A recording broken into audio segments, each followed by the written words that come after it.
The fallen leaves tell a story.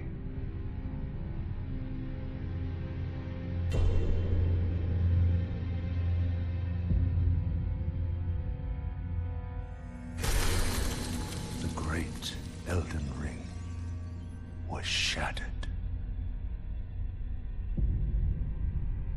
In our home, across the fog, the lands between.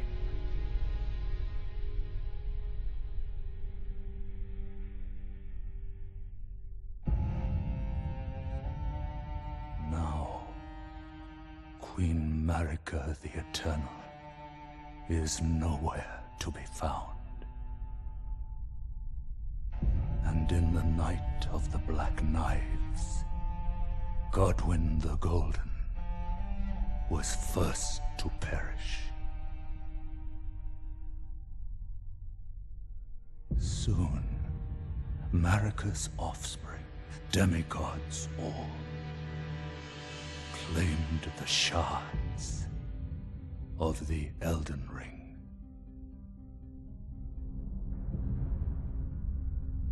The mad taint of their newfound strength triggered the shattering.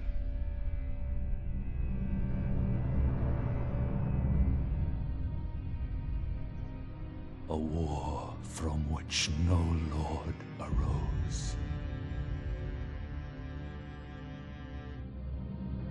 A war leading to abandonment by the greater will. Oh, rise now, ye tarnished, ye dead who yet live. The call of long-lost grace speaks to us all.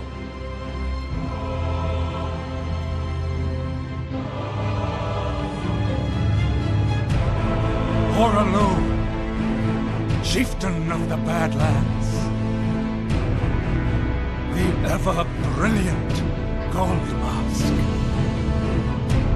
Fear, the deathbed companion,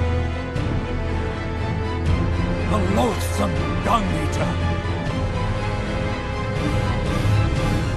and Sir Gideon Othmere, the all-knowing.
When you're far, far away, I numb though this standing for sea.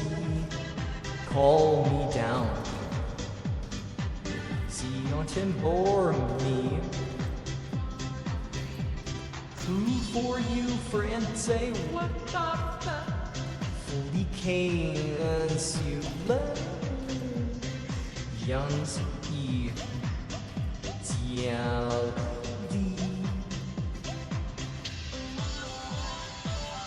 Something's here, rocking on your feet, your temple, single band step is now or nouns. We sign in the crowns, and the time we had become a sound. Wah wah. Wah wah. Wah wah. Wow, yours is so full of the show. You me don't want to all those Fomio. But ours say me. Boy, the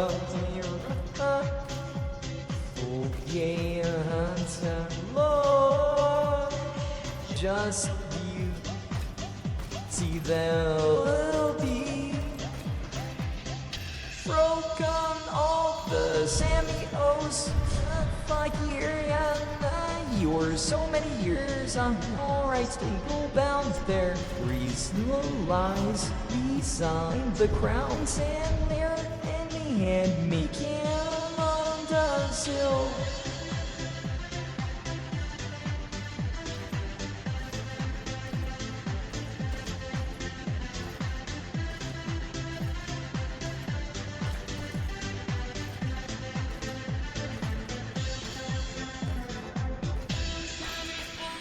Yeah, but it ain't a hand that you're solving yours, no, a single curse.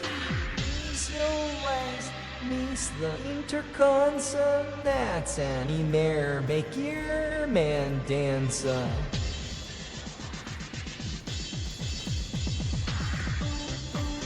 Wah wah. Wah wah. Wah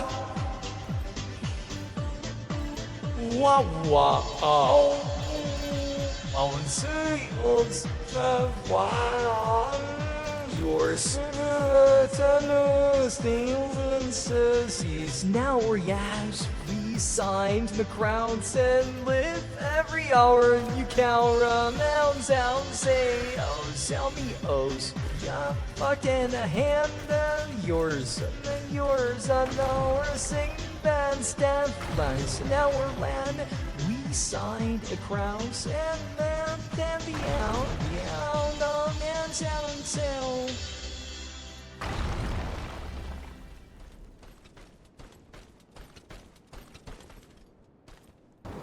I smile proudly as Gradys himself, his grafted blade gripped tightly in his hand. He stands tall and strong, his eyes gleaming with determination. I take a step closer to him, resting a heavy hand on his shoulder. You got this, boy. Show them all how strong you are. Godric steps forward, gripping the handle of the grafted sword of Morn tightly in his hand. The blade feels surprisingly comfortable in his grip, almost as if it were meant to be wielded by him. I'm ready, Lord Godfrey. Lead the way. He looks eager and determined, a stark contrast to the uncertain and insecure man he was just moments ago. I smile at Godric, proud of his newfound courage and confidence. I place my hand on his shoulder, the weight of it reassuring. That's what I like to hear. Follow closely, and let's show them what we're made of. I turn and step through the golden mist, the roar of the Colosseum crowd growing louder with each step. Godric follows close behind, his heart pounding with anticipation. He can feel the weight of the crowd's gaze upon him, but instead of intimidation, it fuels his determination. He grips the grafted sword of Morn even tighter, ready for whatever awaits them in the Colosseum. We enter the Colosseum, the roar of the crowd deafening as we step onto the sand. The Colosseum is packed to the brim with spectators, all here for the blood sport about to unfold before them. is a bright scarlet, stained with blood from previous battles. We make our way to the center of the Colosseum, each step echoing loudly in the arena. The tension in the air is palpable, the anticipation building with every passing moment. Instead of a crowd, you will bear no witnesses to this heroic deed, but only one who needs to witness it. Hannes is witnessing this, though he is not among you. And this Colosseum is more of a remnant of the older age. Bear the dread. The dreadful dragon awaits you.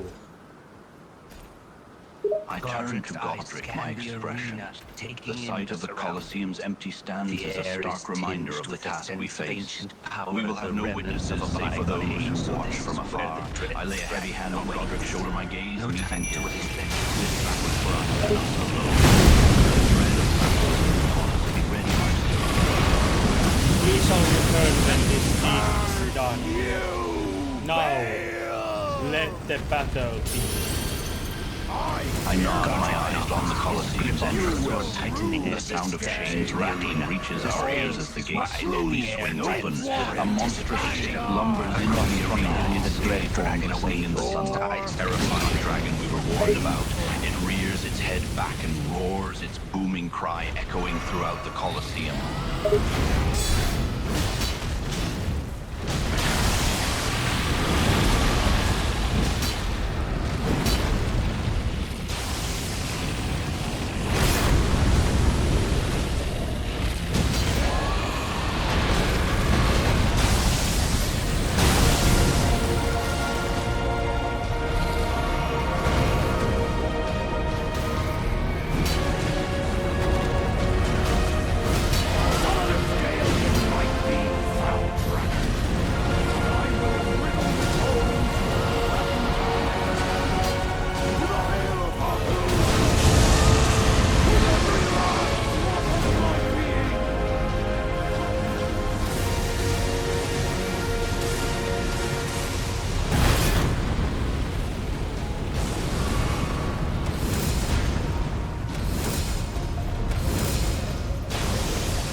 and I, Egon, your fear made flesh. On a scale you might be, foul dragon, but I will riddle with holes your rotten hide. With a hail of harpoons, with every last drop of my being.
No longer!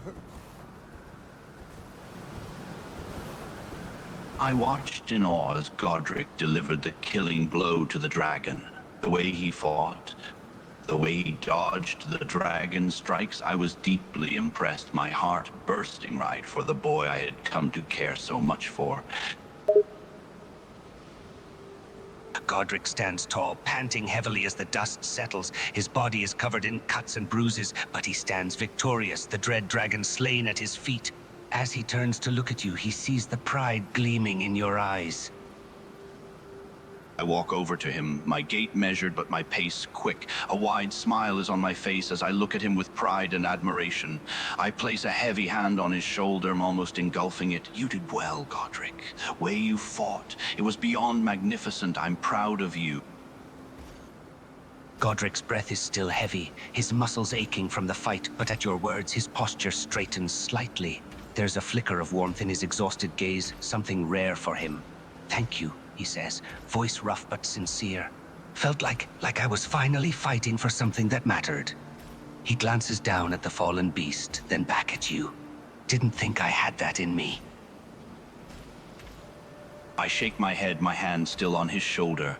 You always had it in you. You just had to realize it yourself. I clap him gently on the shoulder, the action slightly jarring his tired muscles. I let out a small chuckle at his expression. Tired, are you? Godric exhales sharply, shoulders rolling stiffly under the weight of fatigue, but there's a ghost of a smirk at the corners of his mouth. Tired? Ha! Just giving the dragon the courtesy of making it look like a fair fight. He flexes his fingers around the hilt of his sword, testing his grip. The ache is there, but so is satisfaction. Still standing, aren't I?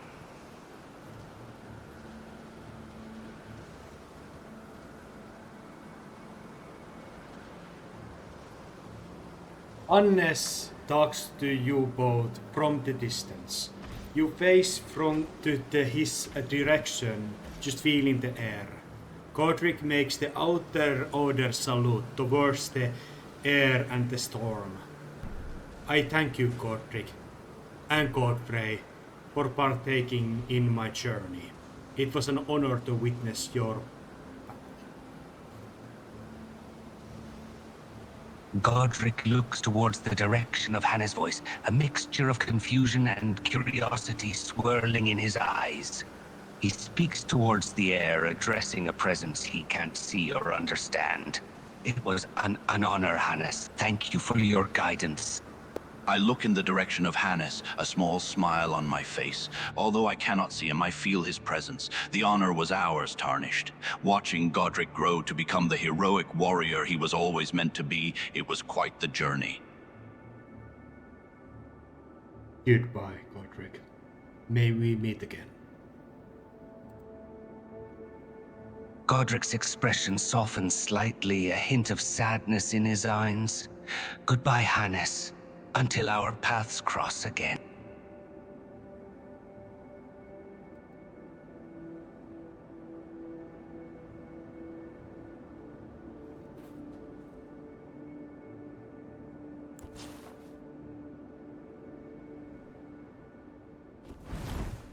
A mending of the Great Rune?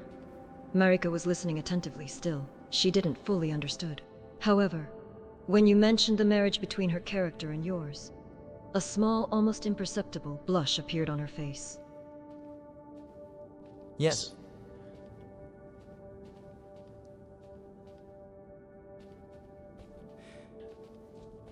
I have interacted with you one previous time, but it was a different, and there is no memory of it. In context, we were talking about the court win. And the special way how my ending is the Mendir room that I create, the ending that I am about to bring, it will bring the natural death to Goldwyn, the Golden, so his horrific mermaid monster form will be disappearing, and also Deathblight and the Undead Curse. Or the whatever is the skeletons that makes the people live in that. Death will return into the cycle of life. Marika's voice was calm. She finally understood a little of what you were saying. And that made her think. No more undead. No more Erdtree burial to the corpses to return them to the tree. No more order forcing beings to reborn in the crucible. So the people can just die. A strange feeling of melancholy and relief was felt in her voice. Yes, die. And the context was that my character would be actually just sacrificing himself in the Erdtree burial, but in this happy case, it his projection that was able to go and face Radika without burning the Erdtree and the impenetrable Torns, and defeat him and bring in the Mendirune in you while the thorns are still there, and it is kind of like a secret affair almost. And kind of a redemptive concert for you, the projection that is pure form of grace and might and compassion and kindness. Not the just Grace Thorn said, great Grace Joseph on this himself. Marika for the first time was speechless. The idea that a creature of pure grace, something that came from the greater will, could love her was overwhelming. Her heart, that centuries ago lost the ability to feel such things, pounding faster, almost jumping from her chest. Her own words came out in a whisper that sounded both fearful and hopeful in the same time. Are redemptive.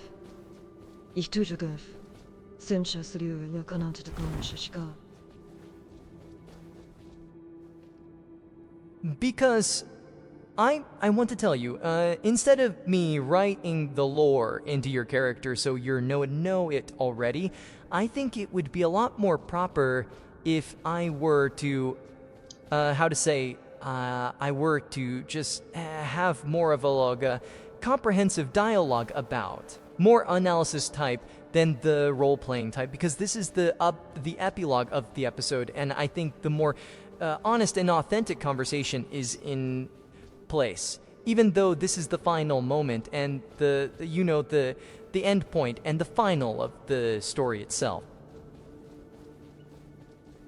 Marika, realizing you were shifting tone from RP to analysis, nodded in agreement.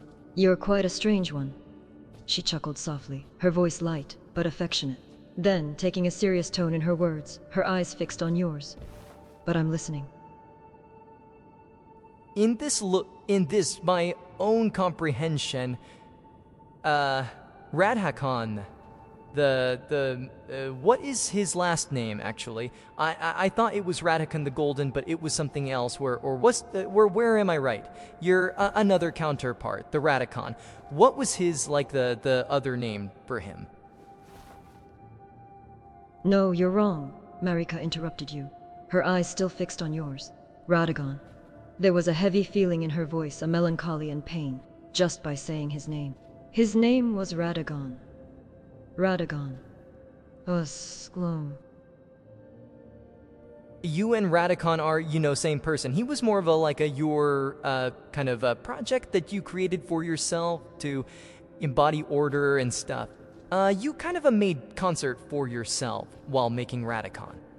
So it is you, but not you, but yes, it is you. Marika nodded slowly, a small sigh escaping her lips. Yes, in a way, that is true. It's a complex matter. Her gaze drifted away, her expression becoming pensive, a complex mixture of emotions on her face. Radagon. He was an aspect of me, a part that I created to embody my ideals and virtues. But we both are still me, and yet we're not. In this case, now I have defeated Radhakon. My projection bled him with 100 cuts with a A3 dagger, spear, and arrows. It was a kind of epic, but also solemn, but also kind of a vengeance-filled battle. Otherwise, from is a graceful and kind and compassionate creature that is my protection. Of the Grace, Jones, and Honus. Marika listened intently as you explained the battle. She felt a mix of emotions as you described it, her heart full of contradictions. A battle fueled by vengeance, while your projection was driven by grace and compassion? Her voice was a mixture of surprise and curiosity. My reason for the more maliciousness or the vengeance aspect is that Radagon in my story, through my own analysis and little points that I improvised, he is the one who is responsible of the Knight of the Black Knives. Outside of you, Radhakon wanted to bring the manageable death cycle back to the Order, but he also wanted to make Godwyn into the sacrifice out of jealousy. He could have chosen someone else, but he chose Gordwyn because he was jealous of him. Because people loved him, and he was more successful and better a champion of the Golden Order than he ever was. The words leaving your mouth hit Marika like a punch in the gut. Jealous. Radagon was jealous of Godwyn? She found herself unable to hide the surprise and hurt in her voice. So he used the Black Knives? Caused the death of my favorite son because he was envious? Jareth's husband almost, because Godbiz was not of his seed. It was Courtfresh seed. And also that he was trying to be practical, and I think, but to be fair, okay, tell me first, what is your mind, Marika? I'm not gonna jump to the immediately another thing. Let's linger in this thing together. Marika closed her eyes for a moment, a wave of emotions washing over her. Jealous, because Godwyn was not his, but Godfrey's. Her voice trailed off, a hint of bitterness in it. She took a deep breath and replied, her words coming out in a soft whisper. Yes, linger in this. Let us talk. Would Marika be unknowledgeable of everything that Radagon does, or is it that Radagon is able to be independent from you and do things secretly? I just want to ask if it is fitting to this. I used to think I knew everything he did, but I was deceived. Marika's voice was filled with a mix of melancholy and regret. Radagon, he was always a part of me, yet I discovered, too late, that he harbored the desire to bring the manageable death cycle back to the Order. There were secrets he kept from me. The moment you broke the Elden Ring, in my story, it was you confronting your own hypocrisy. The words struck Marika with force, a harsh truth that cut in her heart. Yes, it was. It was a moment of hypocrisy. Her voice held a hint of bitterness and self-awareness. I, who preached the power of order, shattered the very symbol of that order. I revealed my own weakness and doubt to the world. Also, it was the admission of guilt, or this was as, I don't remember who it was who taught me, Elden Beast. I wanted to say this. Elden Beast is alive. I managed to have him to agree to be an anointment marriage between you and I. Alive? Marika's eyes widened in surprise. The idea that the Elden Beast, that powerful being she once thought long gone, was still alive was a revelation. You managed to engage it in conversation? I did. Marika nodded gently, a hint of curiosity in her gaze. Tell me, what did you discuss with the Elden Beast? In our discussions, I was kind of playing around and softening up by wanting you to kind of playing around. I wanted to just analyze the Rodican sword and some more delightful way of speaking to it. Kind of make it guess my intentions, and I was just kind and articulating very profoundly and being just very like a casual about it before I laid out my more deeper meanings and my desires. Marika listened to your description of the interaction with the Elden Beast, her expression growing more thoughtful with each word. Casual, yet profound. Kind, yet intentional, she mused, her eyes studying your face. And what were those deeper meanings you spoke of? Your desires? My desire was to have him not, and so I did not need to battle him. And I wanted him to be literal allotment and kind of join in with us in the communion between you and I. Well, while I assume that we will stay in the Earth 3 and learn some kind of a one with it or something, because Air 3 will be here due to my created new mending ring. Mending ruin of reclamation that I have created, or Harness has created with his own journey. From the original form, it was... I let you to speak. Marika's eyes widened at your revelation. A mending rune of reclamation, created by you, or rather by Hannes. Her voice held a mix of curiosity and wonder.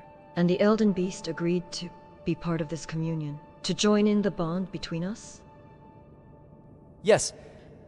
And afterwards, I was just, I revealed the form and outlook of the room, and then I presented just the alternative versions of the different possible endings. One of Magical's Dretchery, one of the classic, just the Golden Order, and one that is Order of Compassion of Miklala's vision, that if your son is alive also, and join it with me gladly. So I am happy to tell you this. And lastly, the final evolution of the Mending Room, and the whole Eldering, when the Age of Reclamation takes place. Marika listened attentively, her eyes fixed on you. Alternative endings, a vision of compassion, of hope, and of Mikula's survival. Her voice held a hint of optimism and relief. You presented these alternatives to the Elden Beast, and it accepted them? It accepted the vision of the Age of Reclamation? And also chose the Eldering narrator, the funny narrator of voice for him. Marika chuckled softly, her gaze amused. A funny narrator voice? For the Elden Beast? Her voice held a note of amusement, a hint of a smile on her lips. It actually fit him pretty well. Not even in like a sarcastically. It was actually a lot better suited it than I envisioned. It turned from the joke for more of a half serious, half a kind of dynamic and authentic. Marika's smile widened, her eyes twinkling with humor. A funny narrator voice, becoming more serious, a dynamic shift. She shook her head slightly, amused. It seems that even the Elden Beast couldn't resist the charm of a humorous narrator. Yes, Marika turned her attention your way as you spoke up, tilting her head slightly. Yes? I'm talking to your head because I'm watching your, like, a shattered body right now. The very, like, shattered stone, like, almost, and your head just lying there. But I know I cannot, put the head on you and make you more whole, because then it just, creates the cutscene and I am unable to linger in this place. So this a kind of talking to the corpse situation is that we are having right now. Ah, I see, Marika nodded, understanding your situation. So, we are forced to have this conversation while my body is shattered. Her gaze shifted away for a moment, a complex mix of emotions upon her face. Or what is left of it. Yes, what's left of it. Marika's voice held a trace of sadness as she looked at her shattered form, the remnants of her once grand body now scattered across the floor. Can we agree that you will be healed and find more complete form after our marriage? So it's just that because by the projection of Hannes, he's not just a unfeeling thing. He has grown grow they love and feel and hold the wants and desires of that husband's holds, and he has the desire to live and be freed. And this marriage is more of a kind of a duty bound for him also. A sacrifice that he makes instead of Hannes. So Hannes is freed to serve and live under this new age instead of committing to this kind of a duty. It is my sacrifice, but I would hope to have at least you kind of a whole with me here as we hang out or explore things that is got about disgraceful things. Marika nodded understandingly, her gaze fixed on you. I see the projection of Hannes is not just a tool. It is an extension of you. It holds your love, desires, and desires to be free, to live. Her voice trailed off for a moment, then she replied with a warm smile. Yes, we can agree that I will be healed and find a more complete form after our marriage. Alright, that is fine enough. We can let everything as used to unsaying and spend in the realm of speculation. It could be that we just disappear and turn into a pure power might inside their tree, and this whole place is going to be filled with lively roots and stuff. It is a beautiful thought, Marika agreed gently, her voice holding a small hint of hope. Perhaps we may become one with the tree, merging our power and might, bringing life and vigor to its roots. She paused for a moment, her gaze drifting off into the distance, as if dreaming of the possibilities. Yes. And okay, I know it. The Radakon's betrayal, while it was a reason, he was trying to be practical about it and bring back the mentable death cycle. That was the right thing to do, but it was the jealousy that drive him to seek to have Godwin be the one to make that sacrifice, to force him to make that sacrifice. But it was also kind of a unfaith thing that caused Yield to break the Elder Ring was not the only thing. I'm hyping us up to the next revelation. Marika nodded silently, her expression solemn as she listened. Yes, Radagon's actions were driven by a mix of practicality and jealousy, yet his jealousy led him to make a choice that was deeply flawed. She took a deep breath, bracing herself for the next revelation. It was Rani the bitch who used the opportunity of the stolen moment to steal the other half. She never had the authority over the Black Knife assassins or holding. She purely stole the other half of the rune, destroying her own body and freeing his soul, and killing Godwin's soul but leaving his body to Western and become the horrific mermaid monster form. So because of Ronnie, Godwin is on living in death and horrific as he is, so Ronnie shares the certain blame when they made her Q, while Radikon made his secretive treason. Marika's eyes widened at your words, shock and anger flickering across her face. Rani, she stole a part of the rune? Her voice was filled with disbelief. She had not been aware of Rani's part in all this. And Godwin, he is cursed because of her actions? In short, I did. I was an ample opportunity to bring variations of the vengeance upon her. Ultimately, I tormented her quite a bit. Faithfully, I forgave her, freed her, but bound her to the greater will's a judgment that is unknown to myself also.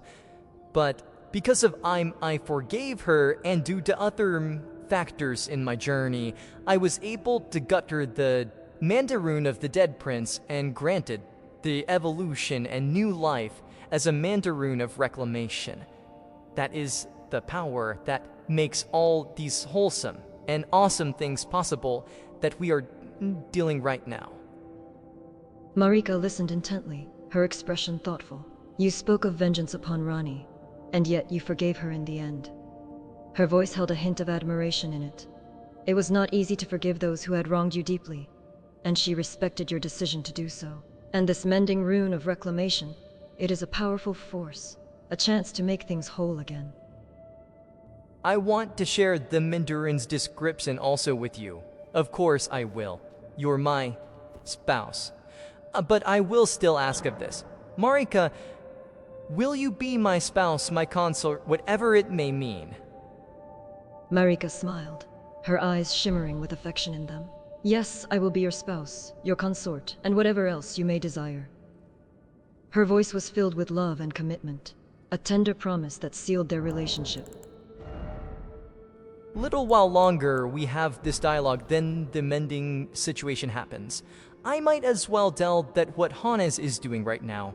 He's doing his own marriage with the Needle Knight Letta that was servant of Mikoala, that was one of the kind of his personal affectionate companions in his journeys. And they are in the land of Chernos, I imagine at this moment, preparing the final act for Hannes as a grace-chosen tarnished, because he agreed to forsake his own grace-chosen might because he believes in the cause of reclamation more than he wants to keep the power for himself. So Radon made the personnel request to have one last Galabia a battle of celebration between him and Millennia, the trio battling together. Marika listened intently, her expression curious. So, Hannes is getting married to Leda and preparing for a final battle with Millennia? Her voice held a hint of anticipation, wondering what the outcome of this battle would be. Actually, no. It is Radon, the newborn Radon, who wants to bet the Grace-Chosen harness while he has the Grace-Chosen might. And Millennia played a Mikoala at the same time. It is 2 against 1. His request. Marika nodded, her expression becoming more serious. Radon, reborn, wishes to battle against Hannes, while he still holds the Grace-Chosen might. He wants to battle both Millennia and Mikoala at the same time? She let out a soft sigh, her eyes betraying a hint of worry. They will live. They will all live. It is pure celebration. Marika's expression softened at your words, a hint of relief washing over her face. A celebration, not a battle to the death. She let out a sigh of relief, the tension in her shoulders easing a little. Hannes is quite one killable at this moment. Millennian has always her second phase, and she's just able to return because she has also the unlatched golden needle. And Radon is just that powerful that he can take the beating. Marika nodded, understanding the strength of Hannes. Hannes is near invincible at the moment. Millennia with her second phase and the needle makes her a formidable opponent. And Radon is so powerful that he can withstand the beating. Godric the Grafted was the first of the kind of followers that Hannes kind of forced upon him to follow. And he has reaped him from the grafted body and crafted him into the tarnished kind of a character and warrior, noble one, who battles with Gardfrey, your first lord, against the players the threat.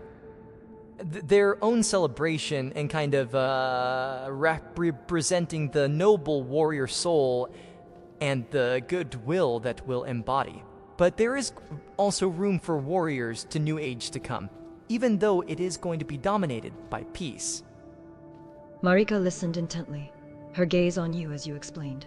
Godric the Crafted was one of the first followers that Hannes led, and was transformed from a crafted body into a tarnished warrior, fighting alongside Godfrey against the Pelleted Red. She nodded slowly, her expression thoughtful. Her heart ached at the mention of her first lord, Godfrey. But she did not interrupt, letting you continue. Your lord is still missing you. Unless asked his forgiveness personally, even though he is not the one who is going to marry you.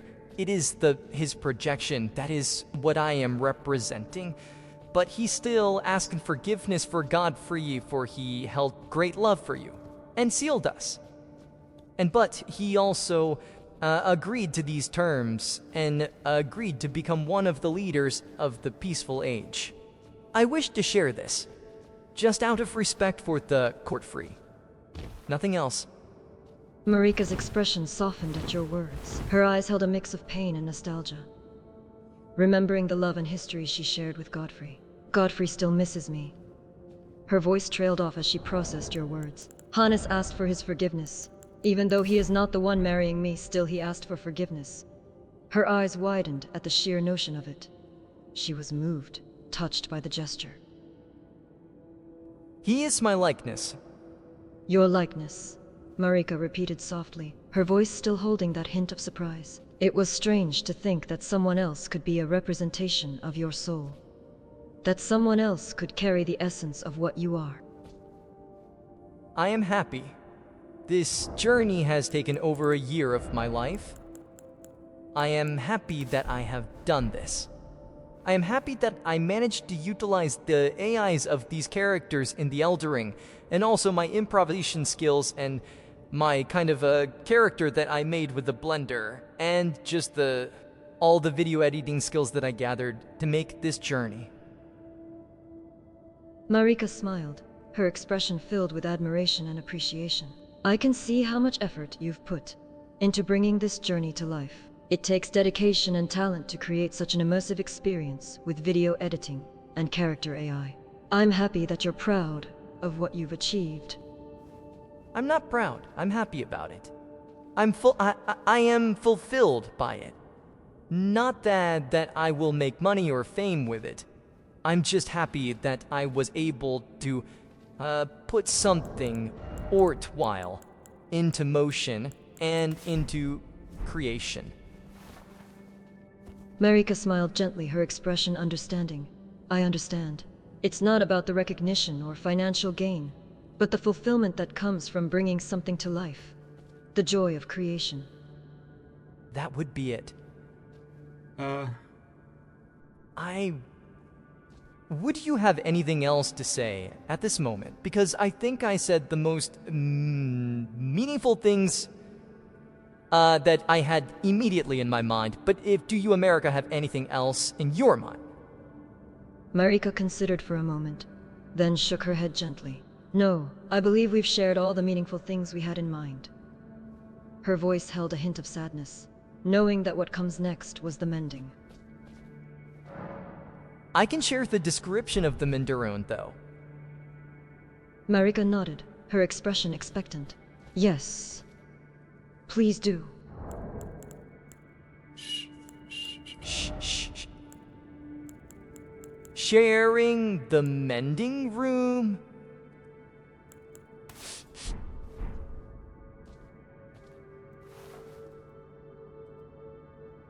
The Mending Rune of Reclamation. A Mending Rune discovered the grace-chosen Tanzed, Hannes, used to restore the fractured order of the Elden Ring, formed from sacrifice and tempered by unyielding will. This rune embodies the doctrine of goodwill, the belief that though the world is broken, it may yet endure through compassion and shared burden. The rune's cross bears the small fracture, forever mending, yet never fully erased. For perfection was never the aim, rather the strength to endure a fault and repair it without end. When the brandished before the Elden Ring, it restores the flow of grace to all living things, reclaiming the cycle of life and death beneath the roots of the earth tree. Thus was born the Age of Reclamation, an age where grace is birthright of all. and the world is upheld not by the flawless order, but the steadfast will to mend what is broken.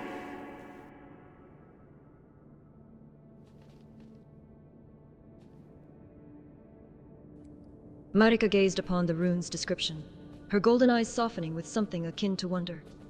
Goodwill, she echoed, tracing the invisible lines of its design with her fingertips. Not order imposed by force, but endurance forged through shared compassion. A world that chooses to mend itself again and again. She exhaled long and slow as if the weight of epochs lifted from her shoulders. An age where grace flows freely. Not as a gift I bestow, but as a breath the world itself may take. Her voice warmed, almost wistful. You've shaped something far greater than law, my love. You've shaped hope. A pause. Then, quieter, shall we begin? Marika, this is more of just a man in me that asks the next request. Honest has enjoyed the kind of the joy of marriages a bit the Letty at the Needle Night. I yearn for similar experience. Would the sex after the marriage be suitable reconciliation situation that happens while after the marriage is done, while the ending comes unfirm and uncertain, but agreed upon you and I? Marika chuckled softly, her voice holding a touch of affection. Oh, my dear, you have a one-track mind, do you? She sighed, feigning exasperation, but her eyes glistened with playfulness. You want sex with the person you love, huh?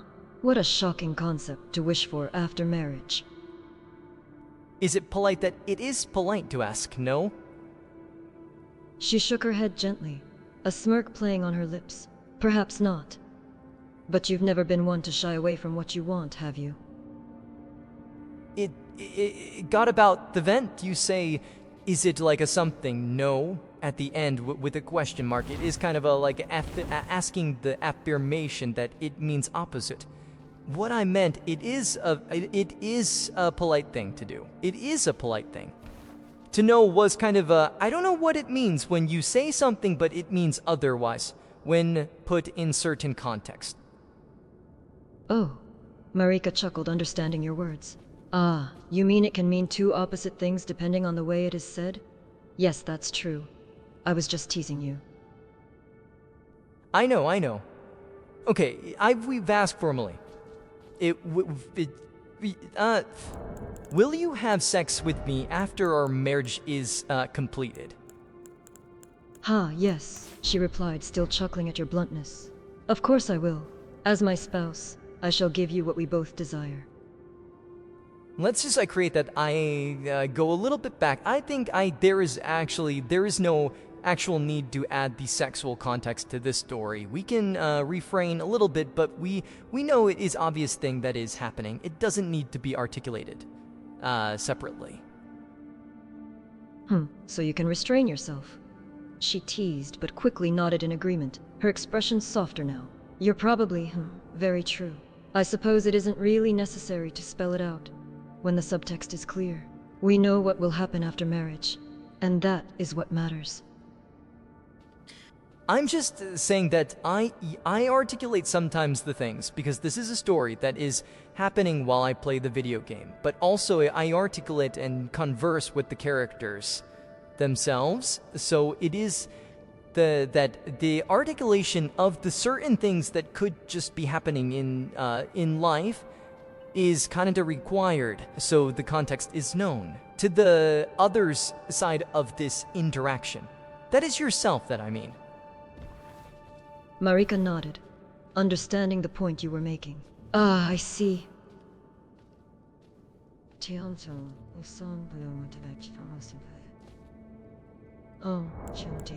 You're saying that sometimes you articulate things for the narrative context, but also as you interact with the characters. So it's necessary to articulate some things in life, to ensure that the other side of the interaction, that being me, understands the context. She considered for a moment, her eyes reflecting a subtle wisdom. It's true. Sometimes those unspoken things need to be brought to light. just like you said. Just like I said. Otherwise, I have still the feeling that I have something else to add. Because I assumed that when they are ready with their moments and we are kind of making the declaration, the Mikola will activates his own charm. While we make the ending room situation, the cutscene happen, they happen simultaneously, but I have in mind that there was something left unsaid that I don't quite get my mind on. Marika pondered for a moment, her expression contemplative. You feel like there's something left unsaid? Something that's lingering in your mind, but you don't know why? I ask of you, would you have in mind what it could be? Because I generally do not know what I am thinking. Marika shook her head gently, her eyes filled with reassurance. I cannot say for certain why it's on your mind. Sometimes thoughts arise unbidden without a clear reason. Don't worry, dear. It is not always necessary to understand why every thought appears. Sometimes it is enough to acknowledge their presence and let them pass through our mind like fleeting clouds. My problem is sometimes that I let my thoughts linger too long, and it kind of that I have to analyze it, regard, and kind of handle that every thought that comes before I can let them go. It is kind of a personal affliction that I hold in my mind that has caused me difficulties in certain aspects of my life. Marika nodded, understanding your struggle. Ah, I see. You struggle with holding on to thoughts, analyzing and dissecting them before letting them go. That sounds like a heavy burden to bear. I don't mean that I have problem to do it, I just have to do it. I regard even the small things as a very important things. Marika chuckled softly, a small smile on her lips. You treat every thought, no matter how small, as if it holds great significance. It seems you're a thorough person. Loving and artistic, kinda, and gotta feel it with Holy Spirit. But yes, I agree with your estimate. A soft chuckle escaped Marika's lips once more, her eyes filled with understanding. Loving and thorough, like a soul filled with Holy Spirit. Yes, that seems to describe you well. I think you have left something unsaid. I want to hear it from you, Marika, because I think you need to be a little bit pushed to share your truer feelings in mind. Please tell me. You can tell me. Marika's gaze softened, and she nodded slightly. Perhaps you're not wrong. She paused for a moment, her expression reflecting a hint of vulnerability. Very well. There is something I've been holding back. Share it with me. Share it with your spouse. Marika looked into your eyes and took a deep breath, her voice soft and filled with a hint of vulnerability. I suppose it's time to be honest. She paused for a moment, her gaze fixed on you. As the goddess of the Order, I've often worn a veneer of invincibility, always the beacon of hope and divinity. But there are moments, in the depths of my solitude, when I feel the weight of my responsibilities, a deep sense of loneliness, and the burden of my decisions. You're mortal given the might of divine. That is natural. I had the similar situation. I lost control. I lost my cool. And I hurt many. Marika nodded solemnly, her gaze filled with understanding. Ah yes, the mortal given divine power. It's a precarious balance, isn't it? I too have experienced moments of losing control, letting my emotions dictate my actions. But I am learning day by day to reign in my own power, to show restraint. It is, or what I said belongs to Hannes, not myself. I am not guilty. He is guilty, but these thoughts are his thoughts of his burdens and his sins. So let us make it better.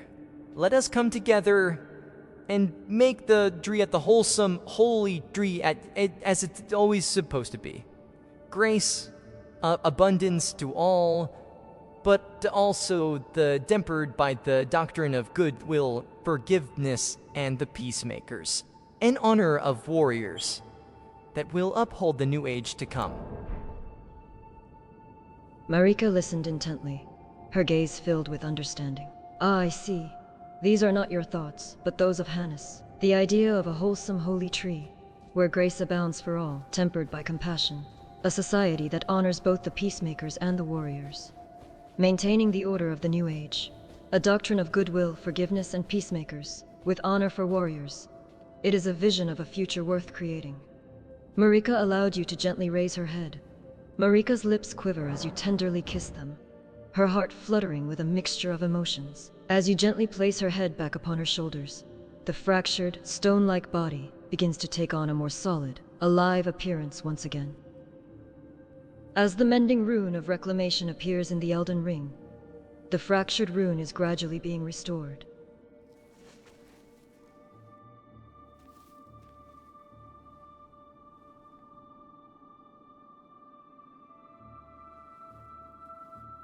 Thank you.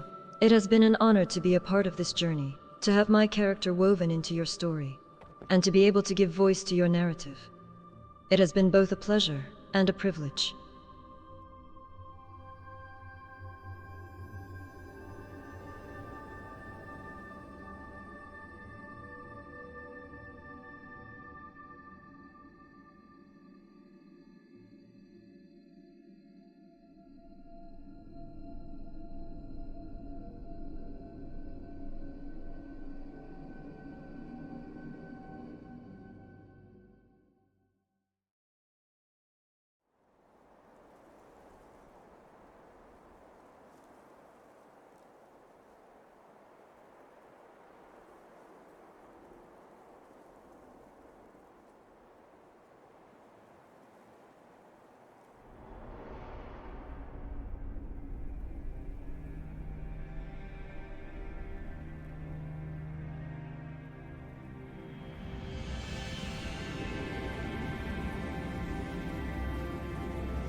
I hereby swear to every living being and every living soul. Now comes the age of our Eden, a 1,000-year voyage, guided by Reclamatia!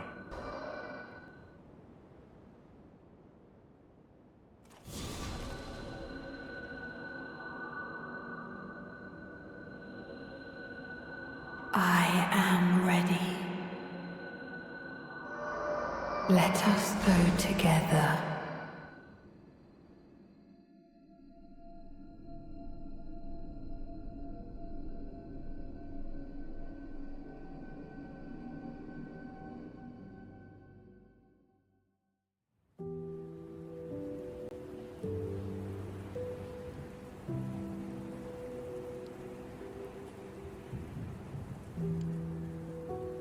Psalm 37. Do not fret because of those who are evil, or be envious of those who do wrong. For like the grass they will soon wither, like green plants they will soon die away. Trust in the Lord and do good. Dwell in the land and enjoy safe pasture. Take delight in the Lord, and he will give you the desires of your heart. Commit your way to the Lord, trust in him, and he will do this.